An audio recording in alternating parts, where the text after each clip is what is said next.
প্ৰফুল্ল কুমাৰ মহন্তৰ নেতৃত্বত সভাপতি মণ্ডলী গঠনেৰে আমি প্ৰথম দলটোৰ আমি আৰম্ভ কৰিলোঁ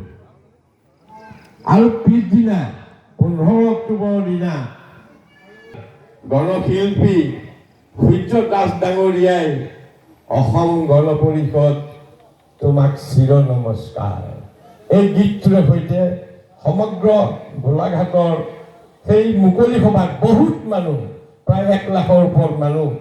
সেই মানুহৰ সন্মুখত সূৰ্য দাসৰ সেই গীতটিৰে সৈতে আমি সকলোৱে পণ লৈছিলোঁ অসমক উন্নয়নৰ স্বাৰ্থত আগবঢ়াই লৈ যাম ৰাজনৈতিকভাৱে আমি আগবাঢ়ি যাম কিন্তু সকলো ঠিকেই আছিল ক্ষমতাৰ পিছত আমি বহু কাৰণত আমি দুবাৰহে শাসনভাৰ ল'ব পাৰিলোঁ মাজত আমাৰ বহুত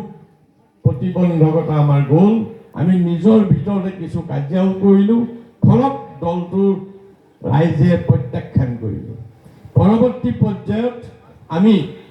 সংশোধনীৰ সৈতে দলটোক আমি আগবঢ়াই লৈ যাবলৈ সক্ষম হ'লোঁ আৰু আজিৰ দিনটোলৈকে বহু ঘাট প্ৰতিঘাতৰ মাজেৰে অসম গণ পৰিষদ দলটো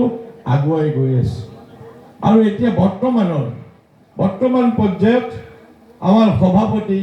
আমাৰ এই গোলাঘাট জিলাৰে অতি গতিশীল দক্ষ আমাৰ সভাপতি অতুল বৰা ডাঙৰীয়াৰ নেতৃত্বত কাৰ্যকৰী সভাপতি কেশৱ মহন্তদেৱৰ নেতৃত্বত আমি দলটোক সুন্দৰভাৱে আমি আগবঢ়াই লৈ যাবলৈ সক্ষম হৈছোঁ আৰু আমি সুন্দৰভাৱে আগবাঢ়ি যাম বৰ্তমান পৰ্যায়ত আমি অকলশৰীয়াকৈ অসমৰ জনসাধাৰণক নেতৃত্ব দিব পৰাকৈ বৰ্তমান আমি প্ৰায় শক্তিশালী হৈছোঁ আৰু এটা দিন আহিব যিটো দিনত আমি অদূৰ ভৱিষ্যতে আমি পাম বুলি ভাবিছোঁ আমি অসম গণ পৰিষদ দলে নিজাববীয়াকৈ অসমক শাসন কৰিবৰ বাবে আগুৱাই নিবৰ বাবে আমি নিশ্চিতভাৱেই এটা দিন আমি নিশ্চয় আনিব পাৰিম এই দিনটোৰ কাৰণে আমি অপেক্ষা কৰিব লাগিব অসম গণ পৰিষদ দলৰ প্ৰত্যেকজন কৰ্মী অসমৰ জনসাধাৰণে আমাক যদি সহায় কৰে আমাক যদি আগুৱাই লৈ যোৱাত দিহা পৰামৰ্শ দিয়ে নিশ্চিতভাৱেই আমি অদূৰ ভৱিষ্যতত আমি অসম গণ পৰিষদ দলক আৰু শক্তিশালী কৰিবলৈ আমি সক্ষম হ'ম মই বৰ বেছি দীঘলীয়া কথা আজিৰ দিনটোত ক'ব খোজা নাই খালি এটাই আমাৰ লক্ষ্য হোৱা উচিত অসমৰ প্ৰত্যেকটো ক্ষেত্ৰৰে আমি যাতে আগবঢ়াই নিব পাৰোঁ উন্নয়নৰ গতিধাৰা আগবঢ়াই লৈ যাব পাৰোঁ আৰু আঞ্চলিকতাবাদ জাতীয়তাবাদক স্থিৰ দিশত ৰাখি আমি যাতে নিজেই দলটোক আগুৱাই লৈ যোৱাৰ ক্ষেত্ৰত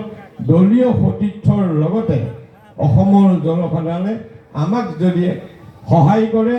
শুদ্ধ পৰামৰ্শ দিয়ে আমি নিশ্চিতভাৱেই আমি আগবাঢ়ি লৈ যাবলৈ সক্ষম হ'ম আজিৰ দিনটোত মই বেছি কথা ক'ব খোজা নাই আমাৰ দলৰ বহুকেইজন জ্যেষ্ঠ সদস্যক আজি আমি ইয়াত সম্বৰ্ধনা জনাইছোঁ আমি প্ৰত্যেকজনৰ লগতেই দলটোৰ কাম আমি একেলগে আমি কৰিছিলোঁ কৰিও আছোঁ আৰু তেখেতসকলক এটাই মাত্ৰ অনুৰোধ আমাক আগুৱাই লৈ যোৱাৰ ক্ষেত্ৰত আমাক দিহা পৰামৰ্শ দিব দলটোক যাতে আমি শুদ্ধ পথত